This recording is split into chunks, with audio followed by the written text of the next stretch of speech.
मैं एक बार हरिद्वार के कुंभ से लौट रहा था। रास्ते में ज़िला मुजफ्फरनगर के एक गांव में ठहरा। वहां एक ब्राह्मण ने मुझे भिक्षा कराई। कुछ दिन मैं वहीं ठहरा रहा। आसपास से अनेकों लोग आते रहते थे। उनमें एक ठाकुर साहब भी थे। उनकी अवस्था लगभग 70 से 75 वर्ष की रही होगी। चेहरे पर खूब तेज था और शरीर भी हष्ट पुष्ट था। वे प्रायः दिन भर माला लिए जप करते रहते थे। यों वे अपने को आर्य समाजी बताते थे। मैंने एक दिन उनसे पूछा, ठाकुर साहब, आप तो आर्य समाजी हैं, फिर ये माला से जप कैसे? तब उन्होंने अपने जीवन की यह घटना सुनाई। मेरी अवस्था जिस समय 8-10 वर्ष की थी, तभी मुझे स्वामी दयानंद जी के दर्शनों का सौभाग्य प्राप्त हुआ था। उनके ब्रह्मचर्य और सत्य को देखकर उन पर मेरी अपार श्रद्धा हुई और मैंने भी अपने जीवन में इन दोनों व्रतों का पालन करने का निश्चय कर लिया। बस मैं पूर्णतया उनका अनुयायी हो गया। और श्री कृष्ण के विषय में तो मेरी ऐसी धारणा हो गई कि भारतवर्ष के पतन का कारण ये ही हैं। छल, कपट, व्यभिचार आदि दुनिया भर के सारे दोष उनमें थे। यदि कृष्ण न होते तो आज भारत में ये दोष नहीं होते। ऐसी भावना के कारण श्री कृष्ण का तो मैं पक्का विरोधी बन गया। हाँ, मेरे सत्य और ब्रह्मचर्य के नियम यथावत चलते रहे। प्रायः 20-22 वर्ष की आयु में मैं काशी चला गया।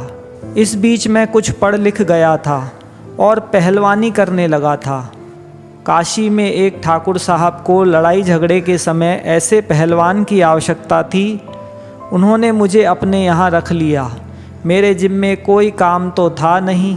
मैं खूब कसरत करता, बादाम, घी आदि तरह तरह के माल खाता, पहलवानी करता और जब ठाकुर साहब कहीं बाहर जाते तो लाठी लेकर उनके पीछे हो लेता। मैं नित्य प्रति 3-4 बजे उठता था। शौच स्नान से निवृत्त होकर 2-3 घंटे खूब संध्योपासन और गायत्री जप करता था तथा दिन में 2-3 बार स्नान करके मध्याह्न और सायंकाल में भी संध्योपासन किया करता था। इस प्रकार मेरा जीवन खूब आचार विचार और कर्मकांड में बीत रहा था। रात्रि के समय मैं नित्य प्रति आर्य समाज भवन में जाकर प्रवचन भी दिया करता था। उसमें मुख्यतः मेरा विषय राम और कृष्ण की निंदा करना तथा उन्हें भरपेट गालियां देना ही रहता था। जिन ठाकुर साहब के यहाँ मैं रहता था, उनके एक श्री कृष्ण भगवान का मंदिर भी था। उसके पुजारी श्री कृष्ण के बड़े भक्त थे। ठाकुर साहब के घर में भी ठाकुर सेवा होती थी। घर के छोटे बड़े सभी स्त्री पुरुष बड़े प्रेम से भगवान की पूजा करते थे। मैं यद्यपि श्री कृष्ण का कट्टर विरोधी था, तो भी मेरे सत्य और ब्रह्मचर्य से प्रभावित होकर ठाकुर साहब और पुजारी दोनों ही मुझे बहुत स्नेह करते थे। कभी कभी पुजारी जी मुझसे कहते, ठाकुर साहब, यदि आप श्री कृष्ण की उपासना करो तो आप जैसे सच्चे और सदाचारी व्यक्ति को बहुत जल्द भगवान के दर्शन हो जाएं। पुजारी जी तो मुझ पर बड़ा स्नेह करके ऐसी बात कहते थे, किंतु मैं बदले में उन्हें और उनके भगवान को भरपेट खरी खरी सुना देता था। पुजारी जी तब भी इसी प्रकार कहते रहे और मैं भी वैसा ही उत्तर देता रहा। एक दिन जब पुजारी जी ने फिर वही बात कही तो मुझे बहुत क्रोध आ गया और मैंने ऐसी ऐसी कड़वी बातें भगवान के विरुद्ध कही कि पुजारी जी व्यथित होकर रोने लगे। उस दिन पुजारी जी को बहुत ही कष्ट हुआ। मैं उस दिन रात्रि के 10 बजे दूध पीकर सदा की भांति भूमि पर सो गया। पास ही तख्त पर पुजारी जी सो रहे थे। रात्रि को मेरी आँख खुली तो क्या देखता हूँ कि खूब उजाला हो रहा है।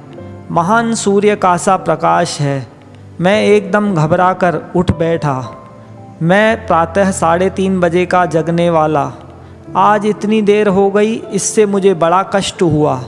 मैंने उठकर देखा कि पुजारी जी के तख्त के पास 10-12 वर्ष का एक सुंदर बालक खड़ा है और मुझे देख देख कर हंस रहा है। उस बालक को इस तरह मुस्कुराते देखकर मुझे बड़ा गुस्सा आया और मैंने उससे फटकार कर कहा, मेरी धोती लोटा कहाँ है, जल्दी ला, हंसता क्यों है। यह सुनकर वह और भी हंसने लगा। मुझे बड़ा बुरा लगा और मैं उसे मारने को दौड़ा। बालक तख्त के चारों ओर भागने लगा। मैं उसके पीछे दौड़ रहा था, किंतु वह मेरे हाथ नहीं आया। वह ज्यों-ज्यों हंसता था त्यों-त्यों मेरा क्रोध भी बढ़ता जाता था। क्रोध में भरकर मैं उसे बार बार फटकारता और चिल्लाता था। मेरा चिल्लाना सुनकर पुजारी जी भी जग गए और आसपास के भी और कई स्त्री पुरुष जगकर एकत्र हो गए। वे सब के सब अत्यंत आश्चर्यचकित होकर मुझसे बार बार पूछने लगे, ठाकुर साहब क्या बात है, आज आपको क्या हो गया है। मैं इस बालक के हंसने की शैतानी बताकर कहने लगा, देखो इस बालक को समझा दो, नहीं तो इसके हित में अच्छा नहीं होगा। वे बेचारे कुछ भी न समझ सके। जब इस झंझट में बहुत देर हो गई तो मैंने देखा कि वह लड़का झट से पुजारी जी के गोद में जा बैठा और तत्काल अदृश्य हो गया। मैं भी हैरान रह गया। इसी के साथ मुझे जो बड़ा भारी प्रकाश दिख रहा था वह भी जाता रहा। बस चारों ओर रात्रि का अंधकार छा गया। फिर लोगों से और पुजारी जी से बात हुई तो वह कहने लगे, ठाकुर साहब यहाँ तो कोई लड़का नहीं है। हम सब आश्चर्य में हैं कि आज रात्रि के समय आपको क्या हो गया है। मैंने अपने को कुछ संभाल कर उनसे कहा कि समय कितना हुआ है। देखा गया तो रात्रि का 1 बज रहा था। मैंने सारी घटना लोगों को सुनाई तो सब कहने लगे, ठाकुर साहब आप जिनकी बहुत निंदा करते थे यह चमत्कार उन्हीं का तो नहीं है। मैंने कहा, कुछ भी हो, ऐसी बातों से मैं कृष्ण को भगवान नहीं मान सकता। हाँ, आज से मैं उन्हें और पुजारी जी को गालियाँ न दूंगा। उस दिन से मैंने गालियाँ देना बंद कर दिया और प्रायः पुजारी जी के पास मंदिर में आने जाने लगा। एक दिन मंदिर में जाने पर मैंने देखा कि जिन ठाकुर साहब के यहाँ मैं रहता था उनका एक 12-13 वर्ष का लड़का जो 3-4 मास से ननिहाल गया हुआ था वहाँ खड़ा है। उसे देखकर मैंने पूछा, तू कब आया। वह बोला, मैं तो कल ही आ गया था। मुझे झूठ से बड़ी चिढ़ थी। मैंने कहा, तू मेरे सामने झूठ बोलता है। मैं तो हर समय घर में ही रहता हूँ और वहीं खाता पीता हूँ। मैंने तो तुझे कल वहाँ नहीं देखा। लड़का यह सुनकर मेरी ओर देखकर हंसने लगा।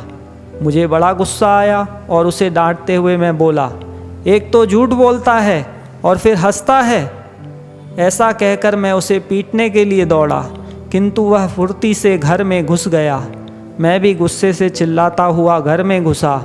मुझे चिल्लाते देखकर घर के स्त्री पुरुष अवाक रह गए और मुझसे बोले, क्या बात है ठाकुर साहब।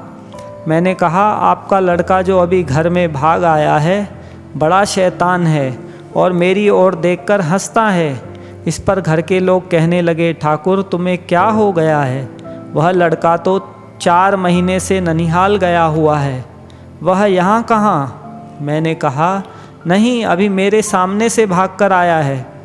इस पर सब लोगों ने कहा, अच्छा तुम घर में चाहे जहाँ खोज कर देख लो, वह यहाँ है ही नहीं। मैंने सारा घर ढूंढा किंतु उसका कहीं पता न लगा। इससे मुझे बड़ा आश्चर्य हुआ। मैंने लोगों से सब हाल कहा तो वे कहने लगे, ठाकुर यह तो उस कृष्ण का ही चमत्कार दिख पड़ता है। मैंने कहा, कुछ भी हो, जब तक एक बार फिर ऐसी कोई घटना नहीं होगी मैं कृष्ण को भगवान नहीं मान सकता। अब मैं पुजारी जी के पास मंदिर में रोज ही जाता था। उस घटना के 22वें दिन मैंने देखा कि वही बालक जो घर में घुसकर अदृश्य हो गया था आज फिर मंदिर में खड़ा हंस रहा है। मैंने कहा, कहो कहाँ थे। वह बोला, वाह हम तो यहीं रहते हैं। मैंने कहा, उस दिन आप झूठ क्यों बोले थे कि मैं कल आया हूँ। बालक ने कहा, ठाकुर साहब आपको मालूम नहीं, हम खेल में कई बार ऐसे झूठ बोलते हैं। यह कहकर वह तुरंत अदृश्य हो गया। बस मैं पुजारी जी के चरणों पर गिर गया और उनसे अपने पूर्व अपराधों के लिए क्षमा मांगने लगा। पुजारी जी ने मुझे बड़े प्रेम से उठाकर हृदय से लगाया और द्वादशाक्षर मंत्र का उपदेश किया। उसी समय से आर्य समाजी होते हुए भी मैं इस प्रकार माला से द्वादशाक्षर मंत्र जपा करता हूँ और भगवान श्री कृष्ण का उपासक हो गया हूँ। तब से अब तक मेरी यही स्थिति है। इस घटना का सार यही है, कोई यदि सत्य और सदाचार का भी निश्चय पूर्वक पालन करे तो उसके वे व्रत भी उसे भगवान से मिला देते हैं। भगवान ने उन आर्य समाजी सज्जन को 3 बार दर्शन देकर कृतार्थ किया और उन्हें अपना भक्त बना लिया। बोलो भक्त वत्सल भगवान की जय।